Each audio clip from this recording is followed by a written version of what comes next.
I'm Helen Barnes, 28 years old. I got married 2 years ago to a coworker. The one who confessed was Ethan, who is 2 years older than me. For a while after we got married, we didn't have any children. Considering my age, we started trying, and now I'm pregnant. I'm due to give birth by the end of the year. Now that my morning sickness has subsided and I've entered the stable period of pregnancy, I've started thinking about various preparations for the birth. Since I lost my parents at a young age, my in-laws have been incredibly supportive. They're also eagerly awaiting the arrival of their first grandchild. They live in a rather rural area, so we don't see each other often, but they send me nutritious food and vegetables and fruits they grew themselves, saying, "You need to take care of your body. Make sure you eat well and have a healthy baby." Lately, I've been gaining a little weight, probably because I've entered the stable period and been eating a bit too much of their delicious fresh produce. I have an older sister. Her name is Laura Water, and she's 32. She's already married and has a cute 3-year-old daughter, Amy. Her husband, named Daniel, who's the same age, dotes on Amy. He's already saying things like, "I won't let anyone marry her. and If anyone asks for her hand in marriage, I'll knock him out." Laura just laughs and says, Oh, what a fool. "It's a lively but good family." Since learning about my pregnancy, Laura has become a great source of advice. If you have any questions, just ask me. Since she's been through it herself, I'm planning to take her advice on a lot of things. She even has some baby items she no longer uses, so that'll help us out financially, too. She's been accompanying me to my OB/GYN appointments as well. My doctor is an experienced female doctor, Dr. Stewart. She's kind and trustworthy. One time, we had a session with my husband Ethan where Dr. Stewart gave us some pointers. The most important thing right now is the pregnant woman. She needs to be your priority in everything.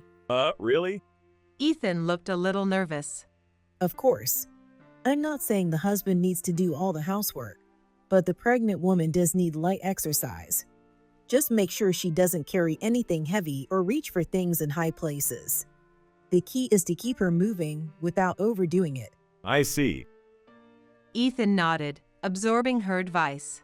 I can still do the cooking and shopping, so if you could help with cleaning and laundry, that'd be a big help.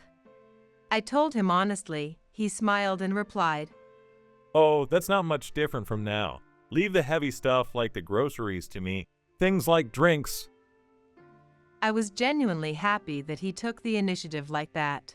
After we got married, I left my job and now work part-time at a local grocery store, doing cashier and stocking work. I only work about 3 days a week for 3 or 4 hours, so it's not too much strain on my body. Most of the women at work are older and have had children, so they look out for me and give me advice.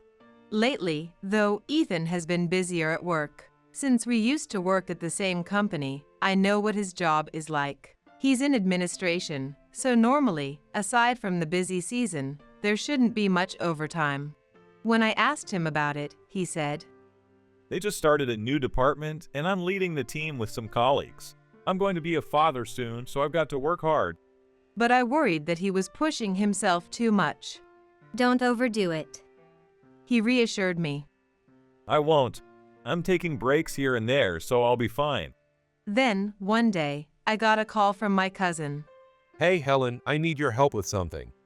The one who called me was my cousin, Brian Jones. He's 2 years younger than me and just got married last year. His wife is Monica, a classmate from high school. They've been together since then, and just recently, they found out she's pregnant. Thus, he often comes to me for advice, seeing as I'm a little ahead of him in this journey. So, what did you want to ask?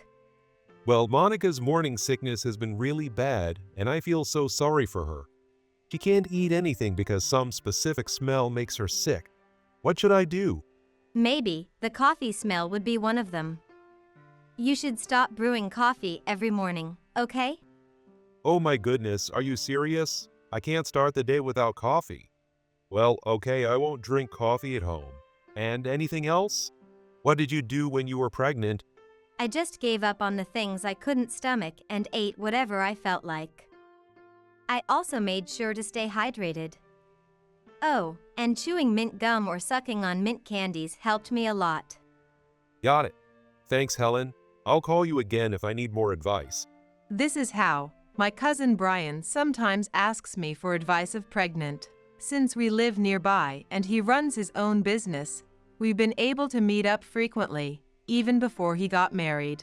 On the other hand, my husband Ethan has been working more and more on the weekends, saying that he needs to use his days off to organize the materials he's collected during the week.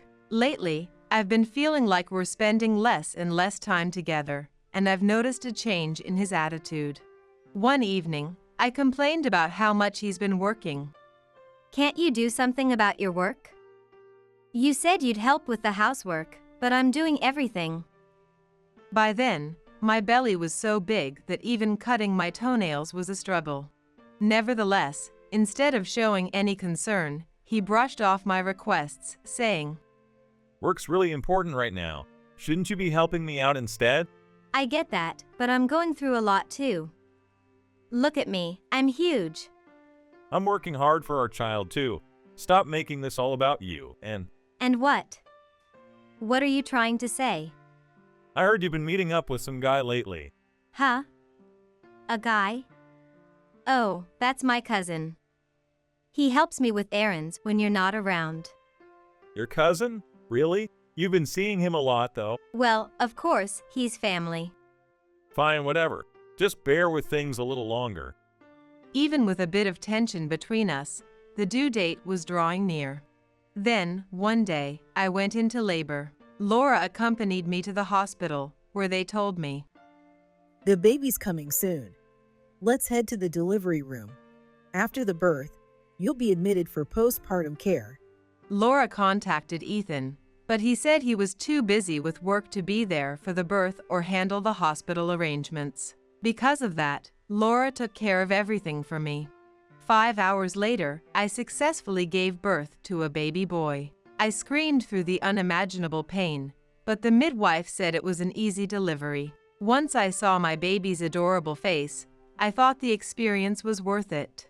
That night, Ethan came to the hospital. Dr. Stewart smiled and said, You should praise your wife for all her hard work. You should hold the baby too. I was lying in bed, completely exhausted, imagining the smile on Ethan's face. However, when he looked at the baby, he didn't smile. Instead, he muttered, Is this really my child? What? What is he saying? That's the first thing he says? I was completely shocked. Dr. Stewart reassured me, saying, He'll find the baby adorable soon enough. Following her lead, I pulled myself together and said, This is our child. Let's work hard to raise him. But Ethan remained expressionless. Moreover, he suddenly said, Doctor, I have a request. Could you do a DNA test on this child? What? I was speechless. A DNA test. He really doubts that it's his own child? Oh my gosh, no way, that's absurd. Dr. Stewart was also stunned. Well, we can do that, but that's not really something you say on the day of the birth. She responded, trying to brush it off, but Ethan pressed on.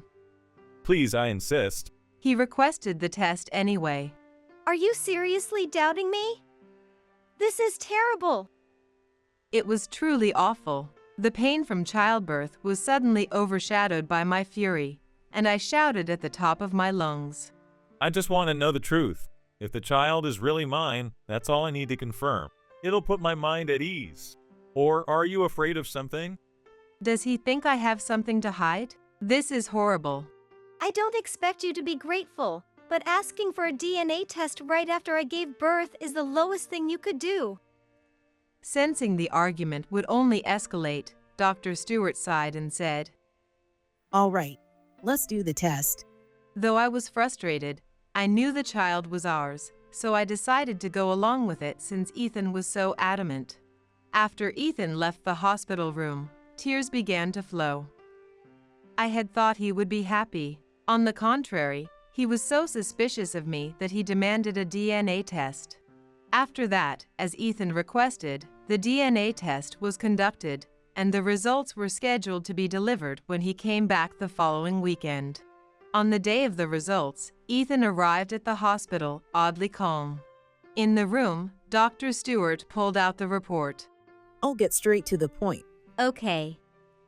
According to the test, the probability that Ethan is the father of your son is She paused for a moment before delivering the news. 0%. This child is not biologically related to Ethan. What the? I was stunned and nearly fainted. This can't be happening. There's absolutely no way. I couldn't think straight. My mind went blank. Ethan smirked and said, I knew it. Then, he continued with a triumphant look. You tried to pass off a child from your affair as mine. He pointed at me and declared, Divorce! This is all your fault. Get ready, because I'm going to demand a hefty compensation from you. With that parting shot, he stormed out of the room. I was left there, completely in shock. I turned to my sister Laura and my cousin Brian for advice. Laura listened quietly and then said, This is a ridiculous accusation. You can't let him get away with this. We'll make sure to give him what he deserves. Brian, grinning for some reason, added confidently, Don't worry, Helen. I've got everything under control. You'll be fine. Laura snapped. This isn't something to be cheerful about. Brian laughed awkwardly. Yeah, you're right. It was hard to tell if they were serious or just enjoying the drama of my situation. Later, I received a call from Ethan. I've decided to go through with the divorce. My parents are on board too. Since I'm the victim here, I'll be asking for compensation. I figure $30,000 should be about right. I'll leave it up to my attorney. Does that work for you? Yeah, that's fine. Oh, and make sure you cover the hospital costs yourself. I'm not spending a dime on someone else's kid. He added. I shot back. Do whatever you want. Yeah, I will, since I'm not part of your life anymore. And if you can't pay the compensation, I'll be taking the houses and land. I'm the victim, so I have the right to that. He was relentless. That house and land are my inheritance from my late parents. I don't care. Anyway, I'm busy preparing for the divorce. I'll contact you later. After reporting the call from Ethan to Laura, I began to move forward with the next steps. Before long, it was time for me to be discharged from the hospital, and Brian came to pick me up in his car. Hey girl, how are you feeling? I'm doing much better, but it's just the beginning. I need to stay strong for this little one. I gazed down at the tiny life wrapped in a blanket. That's right. Don't worry, I'm all set. We'll hit that husband of yours back twice as hard, no, 3 times harder. We joked about it as we arrived home. However, when I stepped inside, I realized the house looked completely different. Ethan had moved out all his belongings. The room was empty except for the baby items I had prepared. There, I found a note from Ethan. I'm leaving. I won't be coming back. Don't bother looking for me at my parents' house. Contact me only when necessary. I knew where he'd gone. Oh dear, he sure moves fast when it comes to this. I sighed in exasperation. A little later, my phone rang. It was Ethan. What timing. The moment I answered, he started shouting. What the heck are you thinking, sending that to my workplace? Oh, is that? Well, since you wouldn't tell me where you were, I had no choice but to send it to your office. I replied calmly. Do you realize what you've done? My boss asked for an explanation, and I had to talk about our divorce. Now the whole company knows, and people are looking at me weird. Just as planned, it seemed things were getting noisy around him. That's not my problem. You saw the contents, right? Make sure you show up at the attorney's office. Don't even think about running. As if I'd run. You better brace yourself, because I'm ready to fight this out to the end. It seemed the formal notice from the attorney had reached Ethan's office. I could picture him in a panic. Good, everything is falling into place. The next step was the meeting at the attorney's office to discuss the divorce. Ethan's parents were also present. On my side, Laura and her husband, Daniel, accompanied me. Daniel is in construction, and he's always treated me like a little sister. Then, the meeting began. My wife had an affair, got pregnant, and tried to pass off the child as mine so she could raise him on my money. Given how malicious this is, I'm not only demanding compensation, but also requesting the house and land, which are in her name, as compensation. This was Ethan's main claim. Wow, he was being bold. Though, I was fully prepared and kept my cool. The attorney calmly explained, I understand your concerns. However, even in cases of divorce due to infidelity, asset division still occurs. Please don't assume that all your demands will be granted. It's my job to mediate and ensure a fair and accurate decision based on the facts. I ask for your understanding in that regard. Ethan looked smug and confident and said, Well, then justice is on my side. Trying to pass off another man's child as mine is practically fraud. Shouldn't the police get involved at this point? His parents also chimed in. Helen, we were so happy when we thought we'd have our first grandchild, but it's not Ethan's child? This is heartbreaking. The one who suffers most is the innocent child. Please, at least make sure you take responsibility and raise him properly. No matter what the attorney says, what you did can never be forgiven. I am completely innocent here. It's important that you show true remorse and apologize to me. So, Helen, do you feel any regret or have any intention to apologize? Ethan seemed entirely convinced of his victory. Now, the moment has come. No. The one who should be reflecting and apologizing is you, Ethan. What did you say? Shocked by my unexpected counterattack, he jumped to his feet. I calmly continued. It's time for you to give up. I already know everything. What the heck are you talking about? I know who your lover is. Besides, I'm going to make him pay compensation, okay? I decided to reveal my trump card. As a matter of fact, I've called a couple of people here today. Who? Are they your accomplices? Ethan, fully in battle mode, shouted. I replied with a teasing tone. You really are clueless, aren't you? I'm the victim here, so they're my witnesses. Witnesses? Right. Sorry to keep you waiting. Please come in. As I said that, the door opened, and two people entered the room. Ethan's mouth hung open. What's going on? You guys are. Yes, this is Dr. Stewart, my OBGYN, and my cousin, Brian. Hello. Dr. Stewart greeted. Brian introduced himself. Hi, I'm Brian Jones, Helen's cousin. Nice to meet you. This guy, he's your lover, isn't he? You two had a child together, even though you're cousins. Don't be ridiculous. I live nearby, and my wife's also pregnant, so I've just been asking Helen for advice. She's like a sister to me. I've never seen her as anything else. Whoa, Brian, you're always too bold. This would rather work, though. Now, I think it's time you heard from me. Dr. Stewart interjected with a smile, stepping into the conversation. Sorry, doctor. Please go ahead. I urged her to explain. Thank you. I'll keep it simple. The baby's DNA test results show, without a doubt, that Ethan is the father. What? Ethan stammered in shock. Wait a sec. At the time, you said he wasn't my child. You bribed the person in charge of the test and had the results falsified, didn't you? When my husband, who's the director of the hospital, confronted that person, they broke down in tears and confessed everything. We even recorded the conversation. Knowing Dr. Stewart's husband, even I might have confessed under pressure. Man. Ethan bit his lip. Helen's sister was suspicious of the DNA results, so she brought in some of your hair and asked for a retest. Normally, we wouldn't do such a thing, but after hearing her story, we agreed. The second test confirmed that the baby is indeed yours and Helen's. Oh, about the staff member who helped you, he has been fired. We take the hospital's reputation seriously. It was my father-in-law's turn to be shocked. Ethan, why would you do something like this?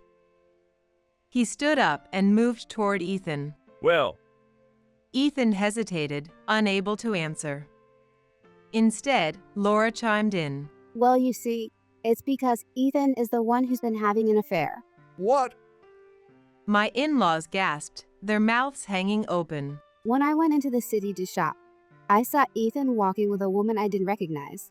It was a Saturday, so I asked Helen, and she said he was supposed to be working that day. So I had Brian look into it. With that, Brian proudly added, Oh yeah, back in college, I worked part-time for a private investigator, so I'm pretty good at background checks. And we found plenty of evidence of his affair. Here, listen to this conversation. Laura pulled out a recorder and played the recording. In it, Ethan's voice could be heard, along with that of another woman. we'll do a DNA test and make it look like the kid isn't mine. That way, I'll have proof of the affair. I even have the perfect scapegoat. It's her cousin, and I've got pictures to back it up.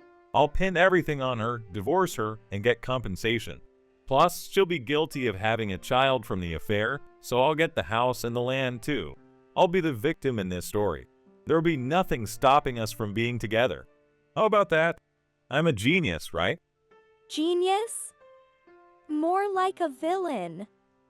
You sound like the bad guy from an old drama.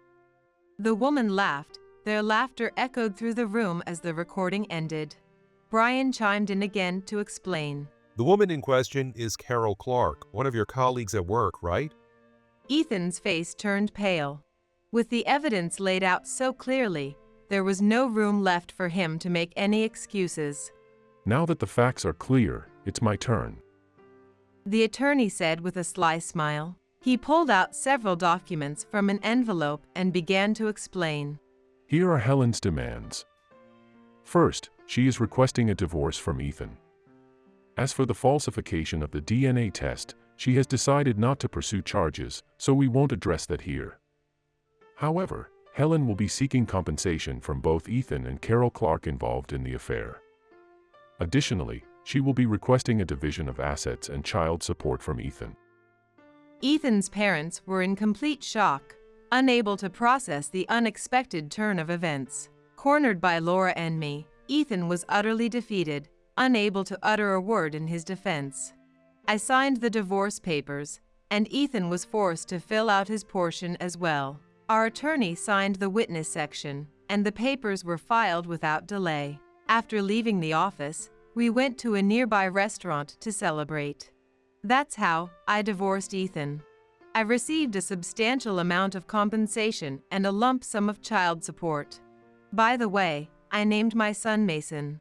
I heard that Ethan's parents covered the payment, and they cut all ties with him after that. Ethan is now slowly paying them back. As for his affair partner, she was caught engaging in misconduct during work hours, and both of them were fired for violating company policy. Afterward, the woman left him, and he was left alone, unable to find a decent job. He's now working part-time at a gas station. As for me, I'm living with Mason. Since he's still young, I've taken time off work to focus on raising him. Thankfully, we're able to get by on the compensation for the time being. Mason is such a joy, and I often take pictures and videos of him. Brian even edited them and uploaded the videos to a popular platform. To my surprise, the videos were a hit. Moreover, we started making money from them. It brought in a decent income, so I decided to put it away for Mason's future. I've been fortunate to have a lot of support with child rearing. Laura, of course, but also my part-time colleagues, many of whom have been a great help.